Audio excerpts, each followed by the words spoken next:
Assalamualaikum warahmatullahi wabarakatuh.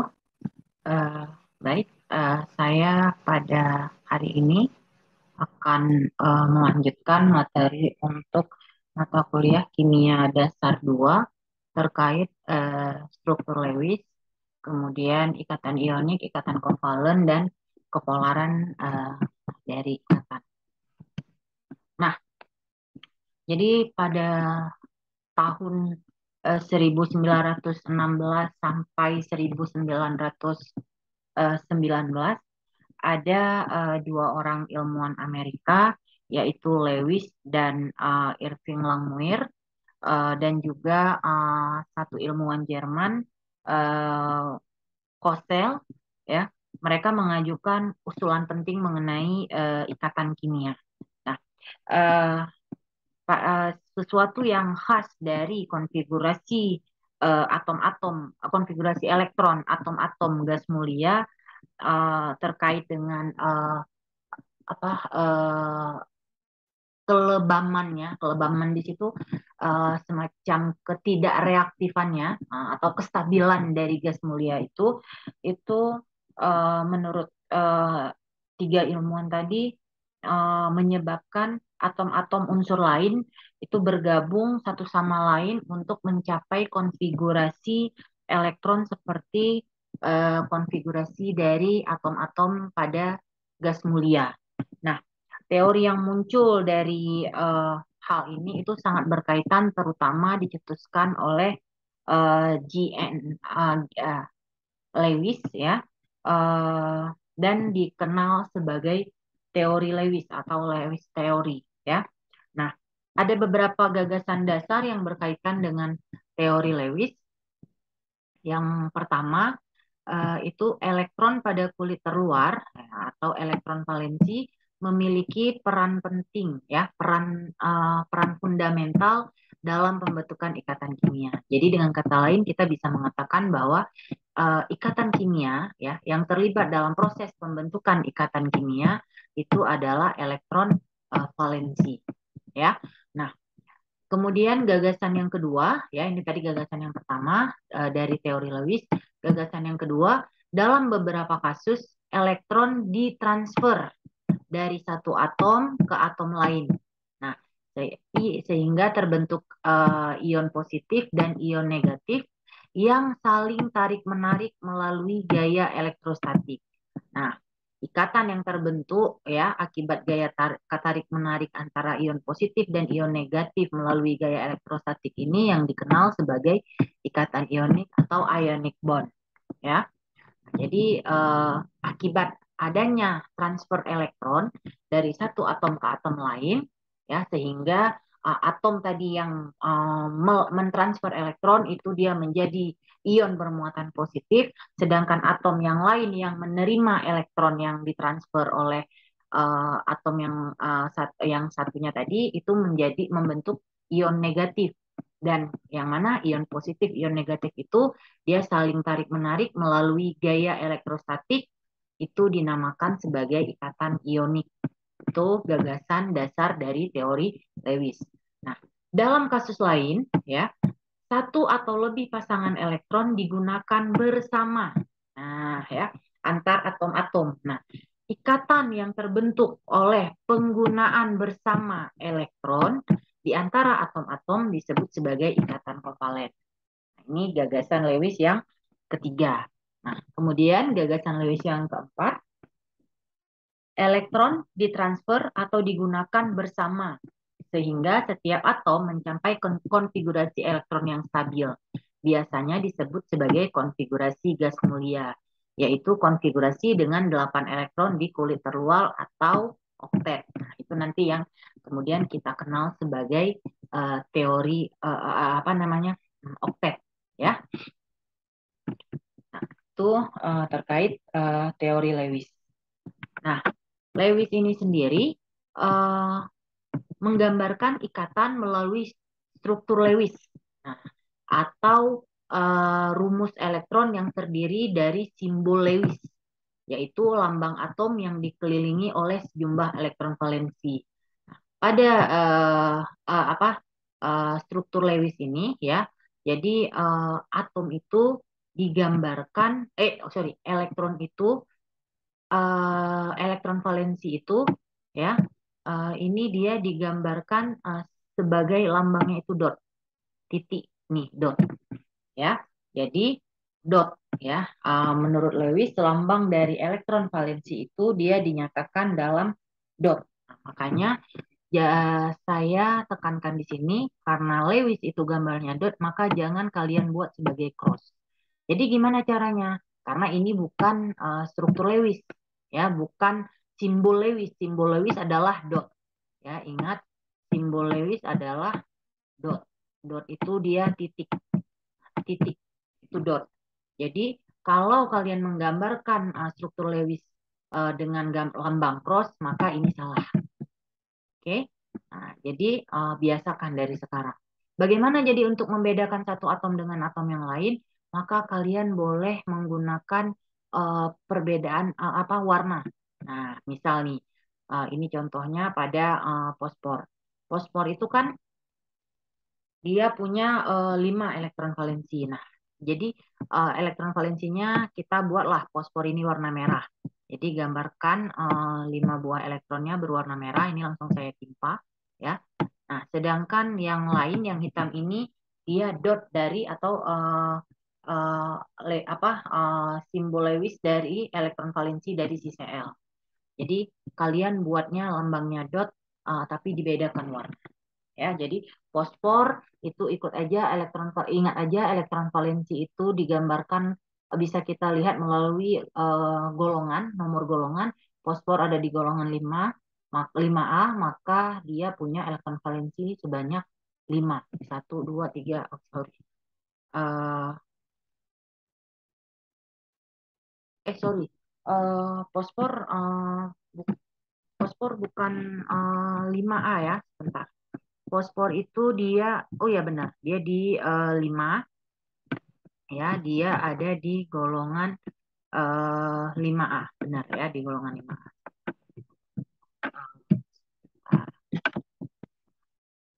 Nah, sehingga apa namanya, dia di sini harusnya ada satu lagi.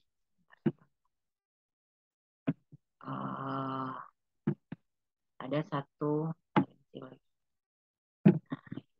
Ya, jadi ada 5 elektron valensi dari fosfor, dan Cl itu dia punya 7, ya.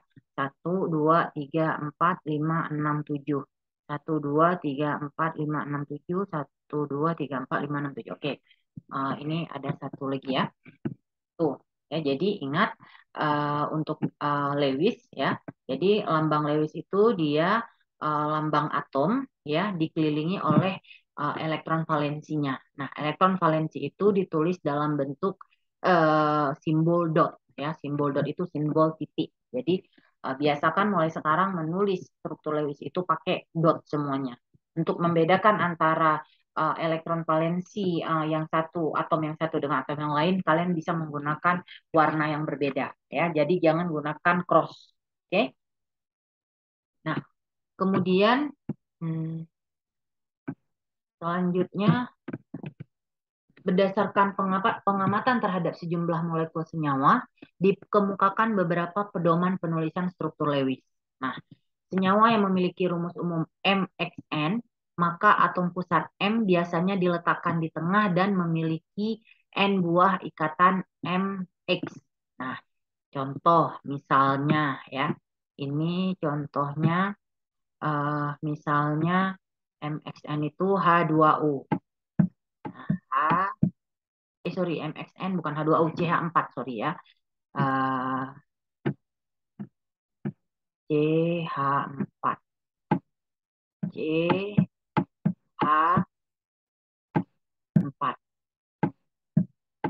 Nah, jadi katanya M sebagai atom pusat diletakkan di tengah dan memiliki N buah ikatan M dengan X. Maka C diletakkan di tengah, kemudian dikelilingi oleh atom yang lain. Ada berapa buah atomnya? N. N di sini berarti 4. Maka ada 4. CH, H, ini juga H. Nah, kalian tahu bahwa H, ya, Hidrogen itu dia punya valensi 1. Kita buat di sini 1. Yang hitam ini punyanya hidrogen, ya. Nah, kemudian karbon ini dia di golongan 4, maka dia punya 4 buah elektron valensi. 1, 2, 3, 4. Ya, seperti itu. Kemudian untuk yang kedua, hidrogen dan halogen umumnya membentuk ikatan H tunggal, ya, H1Br1. Nah, unsur golongan 16 atau 6A seringkali membentuk ikatan dua ikatan rangkap, ya, O rangkap 2 atau O tunggal-tunggal, tapi kiri kanan, ya. Unsur golongan 15 atau 5A cenderung membentuk ikatan rangkap 3, golongan 4 biasanya membentuk 4 ikatan. Nah, unsur golongan 2A dan golongan 3A sering disebut unsur yang kekurangan elektron, sehingga unsur ini struktur Lewis senyawa kovalennya sering kurang dari 8 dan juga disebut sebagai perluasan teori oktet. Nah, contohnya misalnya di golongan 3 itu ada boron. Nah, ada senyawa boron, eh, ada senyawa BH3. Nah, kita lihat bagaimana yang dimaksud dengan kekurangan 8 elektron yang disebut dengan perluasan teori oktet. Itu boron diletakkan di tengah ikut aturan penulisan yang pertama, kemudian dikelilingi oleh atom H. Nah, sebanyak 3 buah. Nah, kemudian untuk atom H saya kasih warna merah valensinya, masing-masing H ini dia punya 1 elektron valensi. Nah, kemudian boron karena di golongan 3 dia punya 3 elektron valensi. Nah, boron saya kasih warna hitam. 1, 2, 3. Kalau kita hitung, ya, kalau kita hitung jumlah elektron valensinya itu ada 2, 4, 6. Nah, tidak sampai 8 elektron. Nah, ini yang disebut sebagai perluasan teori oktet. Nah, kemudian ada unsur setelah nomor atom 12, setelah nomor atom 12 seringkali termasuk hipervalen, yaitu dapat mengekspansi kulit terluarnya hingga lebih dari 8 elektron. Kalau tadi yang nomor 3 kurang dari 8 elektron, kalau yang itu contohnya pada golongan ketiga, ya. Sedangkan kalau nomor atom di atas 12 itu sering hipervalen. Jadi dia memiliki lebih dari 8 elektron. Contohnya pada senyawa persenyawaan arsenik AsCl5. Nah, arsenik itu dia golongan 5. Jadi arsenik itu punya 5 buah elektron valensi. Saya bedakan warnanya, ya, biar beda. 1, 2, 3, 4, 5. Yang warna biru ini adalah elektron valensi dari As. Nah, sedangkan si Cl dia masing-masing punya 7. Nah, kalau kita lihat jumlah elektronnya, ya, kalau kita lihat jumlah elektronnya di sekitar atom pusat ini satu pasang. Sorry. Ya. Oke. Ini satu pasang. Ini satu pasang. Ini pasangan kedua udah 4. Ini yang ketiga udah 6. Ini yang keempat sudah 8. Dan ini yang terakhir ada 2. Totalnya ada 10. Inilah yang disebut tadi sebagai arsenik sebagai unsur hipervalen. Ini juga termasuk sebagai perluasan teori oktet karena teori oktet kan dia 8 elektron di sekitar atom pusat. Nah, sedangkan ini sudah lebih dari 8 elektron, ya. Ini disebut sebagai perluasan teori oktet. Ketentuan-ketentuan ini bukanlah aturan baku dan terdapat beberapa pengecualian. Meskipun demikian, pedoman ini mempermudah penulisan struktur Lewis. Ya, oke. Kemudian cara struktur Lewis ini, ya, dia paling banyak, ya, itu berlaku untuk pembentukan ikatan kovalen. Nah, namun gagasan Lewis juga berlaku untuk pembentukan ikatan ionik, ya. Nah, jadi kita lihat yang pertama untuk ikatan ionik. Nah, Ikatan ionik ya merupakan ikatan yang terjadi karena adanya gaya tarik menarik antara ion negatif dengan ion positif. Nah, gaya tarik menarik ini disebut juga sebagai gaya elektrostatik. Maka tadi pada gagasannya Lewis tadi dia dikatakan sebagai tarik menarik melalui gaya elektrostatik antara ion positif dan ion negatif ya.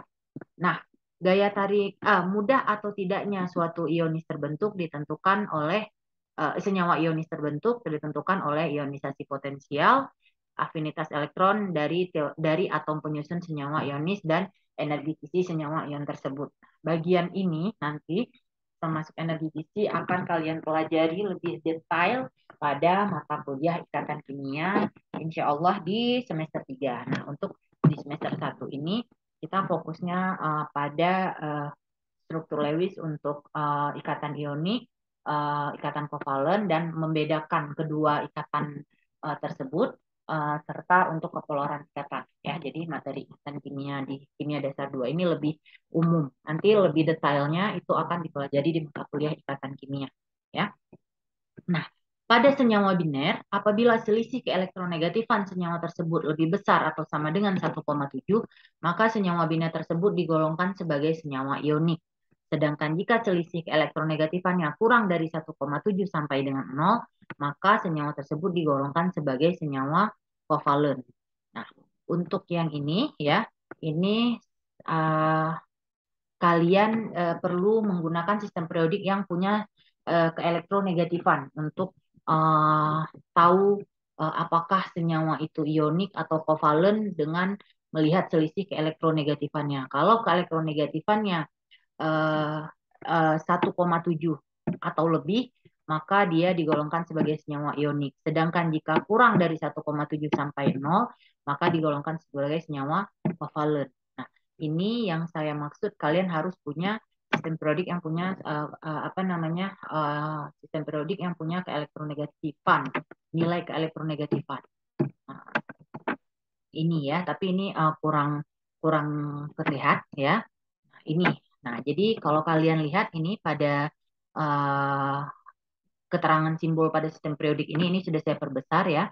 Itu kalian bisa lihat ini ada tertulis electronegativity dalam satuan Pauling. Nah, ini tertulis untuk hidrogen itu nilainya 2,2.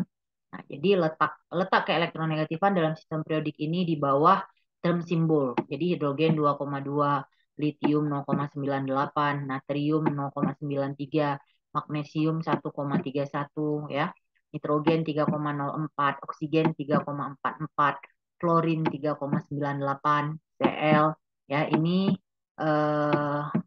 angka dari keelektronegatifan ya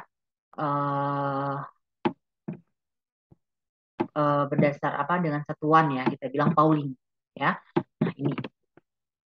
Nah jadi kalian harus menggunakan sistem periodik yang punya data keelektronegatifan ini supaya kalian bisa menghitung selisih keelektronegatifan ini tadi untuk senyawa biner sehingga kalian bisa mengelompokkan dia tergolong ke dalam kelompok senyawa ionik senyawa biner tersebut atau tergolong ke dalam senyawa kovalen.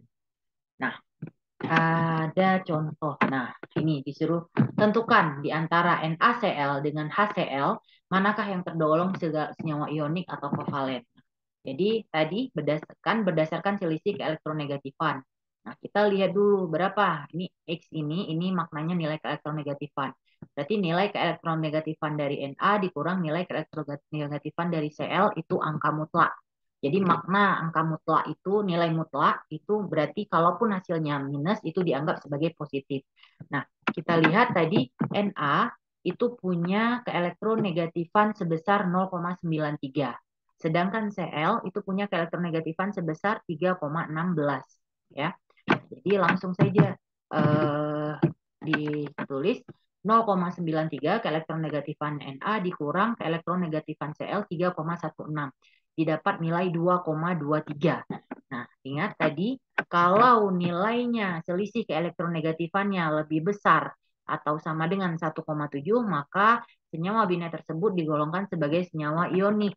Nah, sedangkan ini sudah nilainya 2,23, sudah di atas 1,7, maka NaCl digolongkan sebagai senyawa ionik.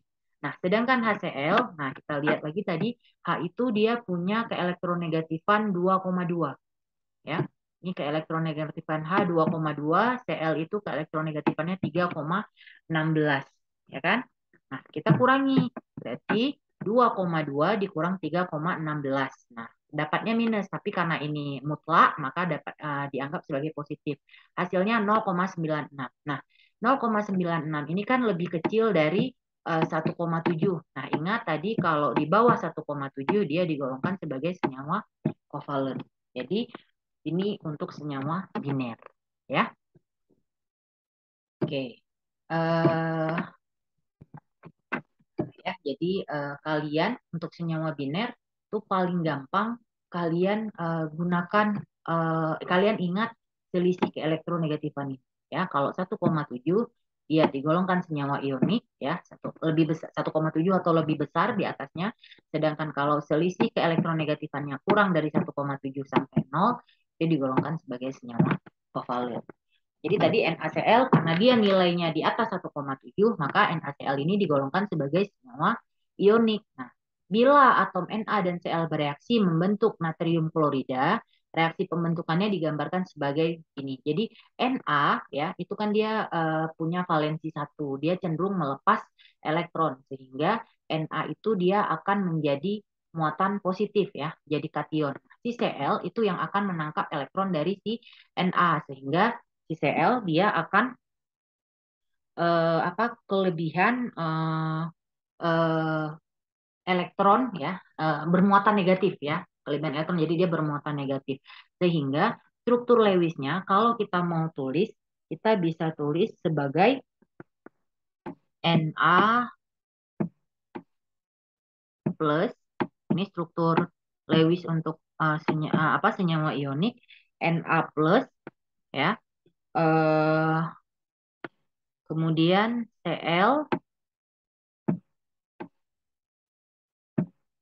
ini punya, karena dia sudah menangkap satu elektron dari Na, nah, jadi dia sudah punya 8 elektron, tapi ini muatannya sudah negatif.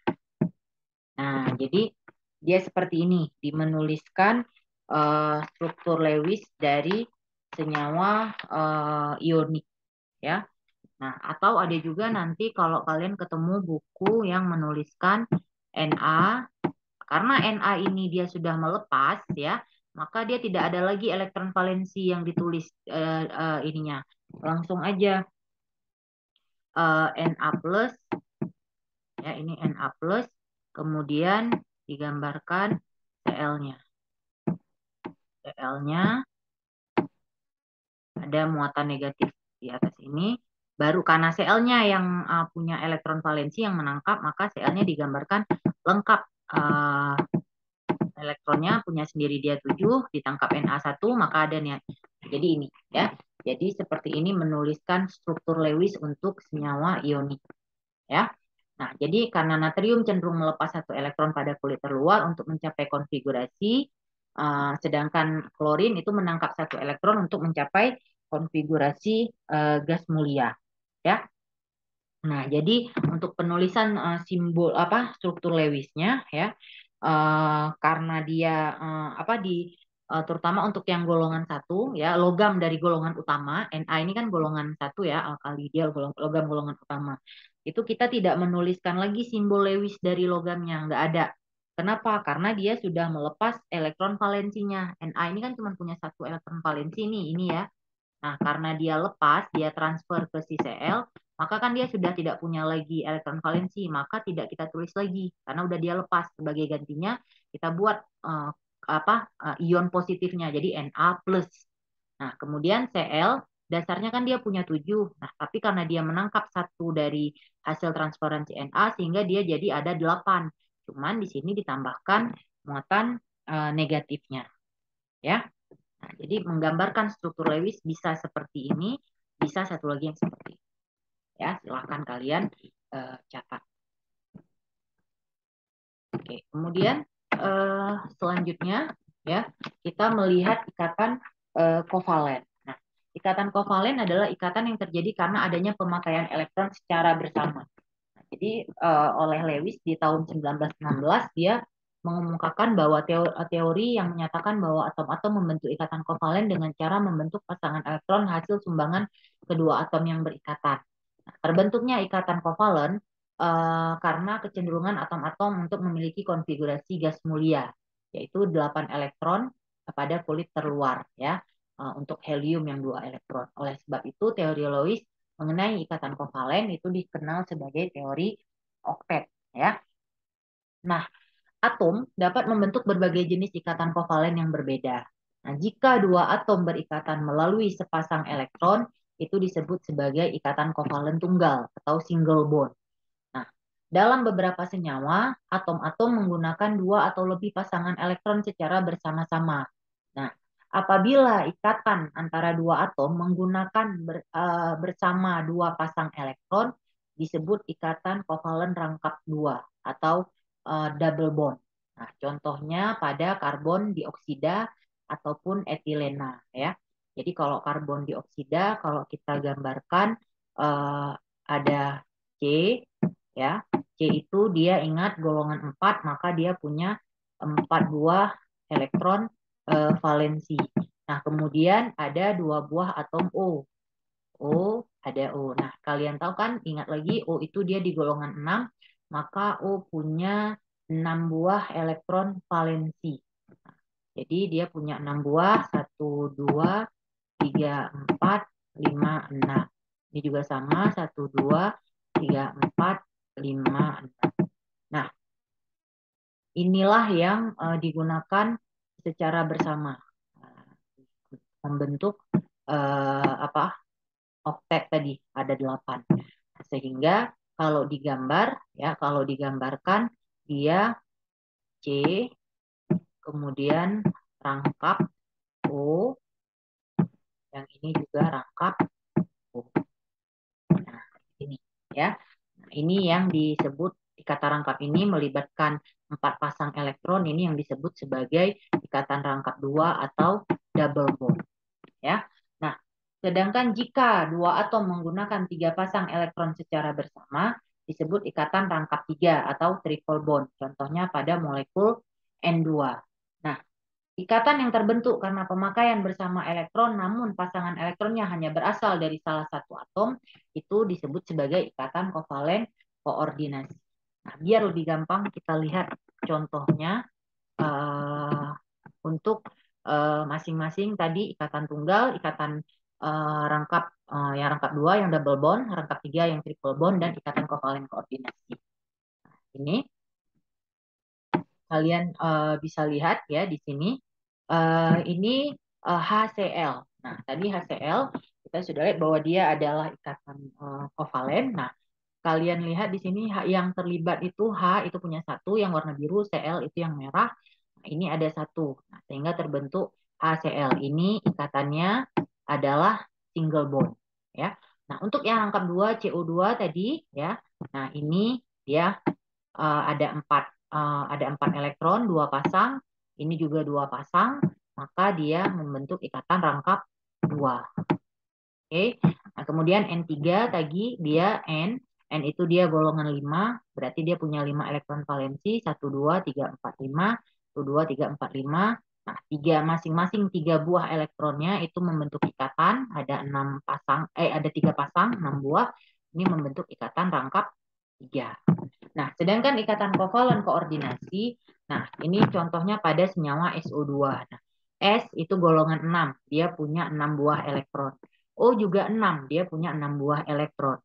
Yang ini ikatan kovalen rangkap 2, ya, yang mana masing-masing sama-sama menyumbangkan ya dua pasang untuk dipakai bersama, satu pasang untuk dipakai bersama, sedangkan yang satu lagi ini satu pasang elektron, ya, itu berasal dari S, dipakai bersama-sama dengan si O, sehingga inilah yang dikatakan sebagai ikatan kovalen koordinasi. Ya, elektronnya dipakai bersama, namun elektron ini berasal dari salah satu atom. Nah, di sini dia punya si S, tapi dipakai sama-sama dengan si O. Ini dia ikatan kovalen koordinasi. Ini bedanya ketiganya. Ya, silakan diputar berulang supaya kalian bisa lebih paham. Kemudian kita masuk ke tugas yang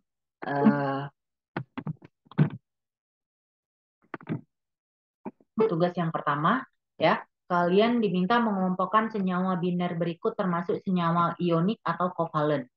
Ya, yang pertama itu Na2S. Sorry. Ini saya tidak tahu kenapa dia naik ke atas. Kita ulang ya. Yang A itu Na2S, kemudian yang naik. Ya, jadi ini A Na2S, yang B Mg3N2, kemudian yang C kalsium iodida, barium sulfida, litium oksida, Br2, CH4, Ni3, HBr, H2O. Kalian diminta mengelompokkan apakah termasuk senyawa ionik atau kovalen. Untuk mengerjakan ini, kalian ingat tadi kembali ke yang ini tadi, contohnya. Ya, jadi gunakan sistem periodik ini. Kalau kalian tidak punya sistem periodik ini, boleh ingatkan saya di grup untuk mengirimkan soft file dari soft copy dari sistem periodik yang ini ya.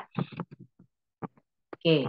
Kemudian tugas yang kedua, setelah kalian mengelompokkan, kemudian kalian buat struktur Lewisnya ya. Gunakan struktur, kalau dia senyawa ionik maka gambarkan struktur Lewisnya untuk senyawa ionik. Kalau yang kovalen gunakan struktur Lewis yang untuk senyawa kovalen. Oke. Kita masuk satu lagi untuk kepolaran ikatan ya. Nah, kepolaran suatu molekul ya, kepolaran ikatan dari suatu molekul itu ditentukan oleh harga momen dipolnya ya. Nah, suatu molekul bersifat polar bila momen dipolnya lebih besar dari 0 atau tidak sama dengan 0 ya. Dan dia dikatakan nonpolar bila dia punya momen dipol sama dengan 0.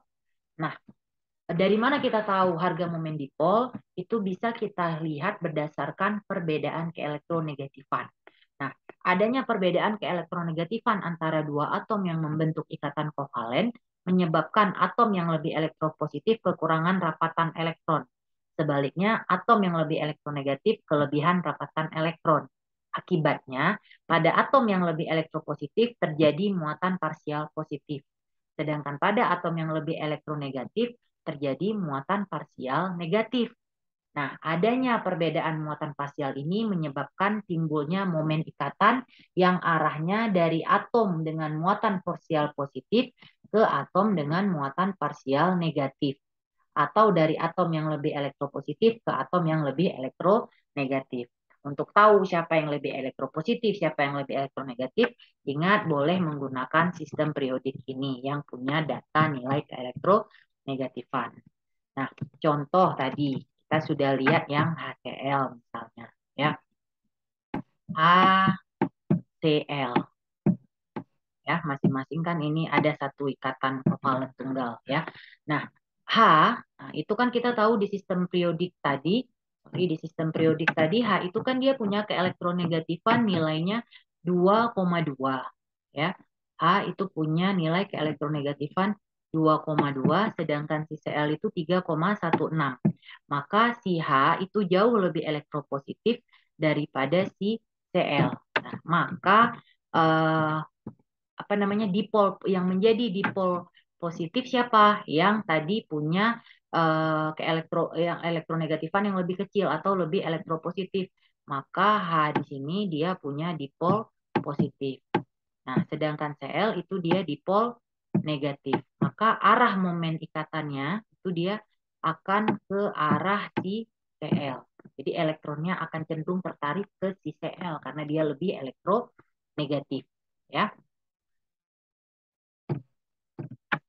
Nah, senyawa kovalen biner yang atom-atomnya memiliki perbedaan keelektronegatifan akan memiliki momen dipol sehingga bersifat polar. Nah, jadi HCl ini kan punya perbedaan keelektronegatifan, maka HCl ini dia bersifat polar.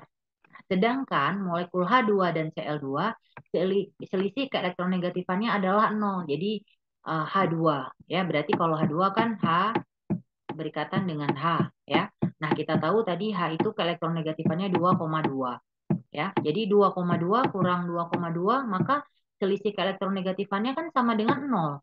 Nah, karena 0, ingat tadi dikatakan bahwa kalau dia punya selisih keelektronegatifan apa sama dengan 0, dia dikatakan bersifat sebagai non polar. Nah, maka H2 itu dia sifatnya adalah non polar ya. Kemudian Cl2 juga sama. Cl2 tadi punya nilai 3,16. 3,16 dikurang 3,16 itu sama dengan 0. Maka H2 dan Cl2 itu selisih keelektronegatifannya adalah 0 dan pasangan elektronnya tertarik sama kuat ke arah semua atom. Jadi kalau tadi HCl dia apa pasangan elektron itu akan lebih tertarik ke arah si Cl karena Cl lebih elektronegatif, sedangkan kalau H dengan H itu dia sama kuat tarikannya ya, sama kuat dia narik karena momen dipolnya sama dengan 0. Itu juga dengan Cl. Cl dengan Cl juga sama ya. Nah, ini jadi di sini disebutkan sementara pada HCl selisih elektronegatifannya adalah 0,96 dan pasangan elektron ikatan lebih tertarik ke arah Cl karena Cl memiliki keelektronegativitas yang lebih besar dari H. Nah, jadi senyawa H2 dan Cl2 merupakan senyawa kovalen polar, sedangkan senyawa HCl merupakan senyawa H2 dan Cl2 merupakan senyawa kovalen nonpolar, sedangkan HCl merupakan senyawa kovalen polar. Itu. Nah, selanjutnya tugas yang ketiga. Tadi tugas 1, tugas 2 sudah. Sekarang tugas yang ketiga ya. Sebentar. Saya akan menuliskan, maaf karena saya lupa tadi menuliskan soal untuk kepolaran ikatan ya. Jadi prediksilah, ini prediksikanlah ya.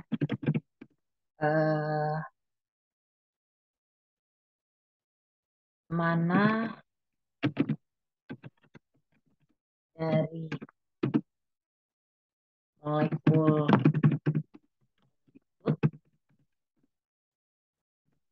yang bersifat polar ya.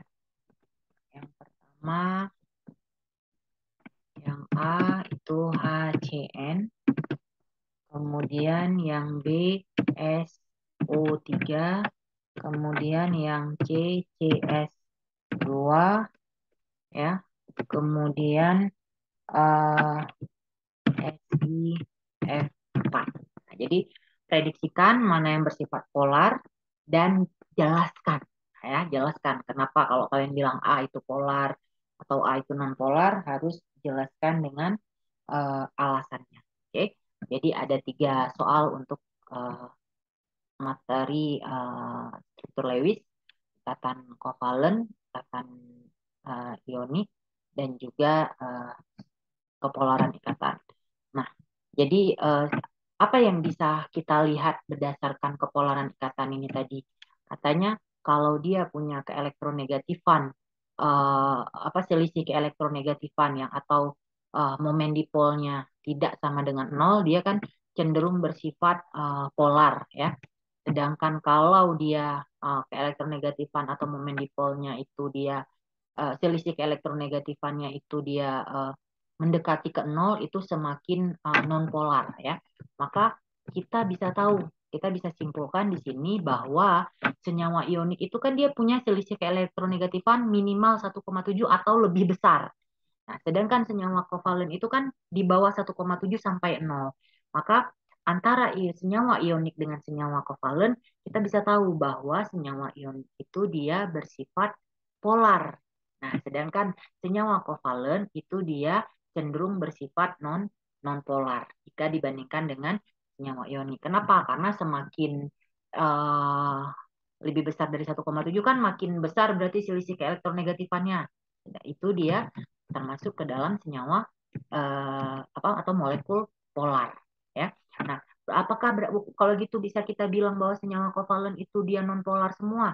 Enggak, ingat senyawa kovalen yang non polar itu yang dia kayak apa momen dipol atau selisih elektronegatifannya nol. Berarti senyawa kovalen yang mana? Senyawa kovalen yang misalnya dia berikatan dengan dirinya sendiri, misalnya H2, Cl2, O2. Nah, itu senyawa kovalen polar, non polar. Sedangkan kayak HCl, ini kan dia selisih keelektronegatifan, punya selisih keelektronegatifan. Nah, ini dia sudah jauh lebih polar ya. Karena tadi cara yang polar itu dia punya uh, dia tidak sama dengan nol selisih keelektronegatifan di atas nol ya. Jadi HCl ini 0,96 kan sudah di atas nol.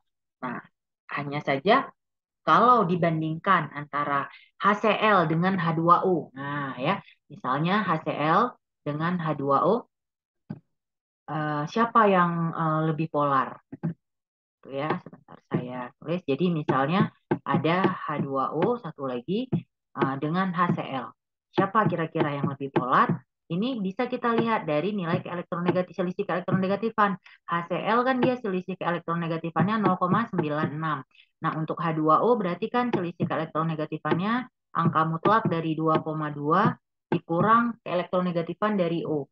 Nilai keelektronegatifan O kita lihat pada sistem periodiknya tadi. O itu punya nilai keelektronegatifan 3,44 ya. 3,44 kita kembali ke sini ya. O punya nilai keelektronegatifan 3,44. 3,44. Selisihnya ini berarti 2,2 dikurang 3,44 itu dapat sekitar 1,24. Nah, 1,24 dengan HCl yang 0,96, maka dari sini kita tahu bahwa yang lebih polar antara H2O dengan HCl adalah H2O karena dia punya nilai selisih keelektronegatifan yang jauh lebih besar. Sekarang saya tanya kira-kira untuk soal keempat, nah antara HCl ya dengan HF, HS dan HI ya. Tolong kalian satu lagi HBr ya. Ini untuk soal yang keempat. Jadi HCl, HF, HI dan HBr silahkan kalian urutkan kepolaran senyawanya. Itu untuk soal keempat. Oke. Nah, demikian untuk materi kita pada hari ini. Saya akhiri. Assalamualaikum warahmatullahi wabarakatuh.